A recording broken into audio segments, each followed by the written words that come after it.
Ada 4 anak yang mereka ini tidak masuk dalam daftar ahli waris kita. Yang pertama, yaitu adalah anak hasil zina. Walaupun mungkin nanti setelah melakukan hubungan di luar pernikahan, setelah itu nikah dan yang lain, tetap ini tidak dinasabkan kepada bapak biologisnya. Jadi ingat ya, ini fokusnya, kasusnya adalah yang menjadi mayit atau yang meninggal adalah bapak biologis dari anak ini. Ini adalah anak yang didapat dari hasil hubungan luar nikah, maka dia tidak masuk daftar ahli waris. Karena nggak dinasabkan kepada si bapak ini, si laki-laki ini. Kemudian yang kedua, yaitu adalah anak tiri atau anak sambung. Jadi ada laki-laki, nikah dia dengan wanita, wanita ini sudah punya anak dari laki-laki sebelumnya atau dari suami sebelumnya. Maka bagi laki-laki ini, anak bawaan istri itu bukan anak kandung dia dan tidak ada hubungan nasab dengan dia. Kalau ini wafat, ini nggak dapat waris, gitu ya, anak tiri.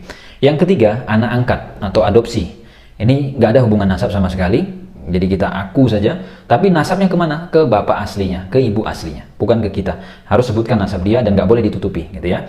Dan yang keempat, anak susuan. Jadi mungkin istri kita, pasangan kita menyusui anak orang lain, itu anak susuan kita. Mahram iya, tapi mereka bukan ahli waris dan tidak dapat warisan. Itu.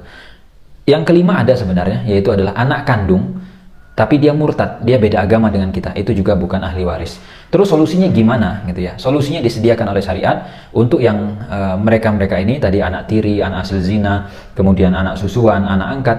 Yang pertama bisa kita kasih solusi apa? Hibah. Saat kita masih hidup, berikan harta untuk mereka, balik namakan, gitu ya, itu hibah. Atau yang kedua adalah wasiat.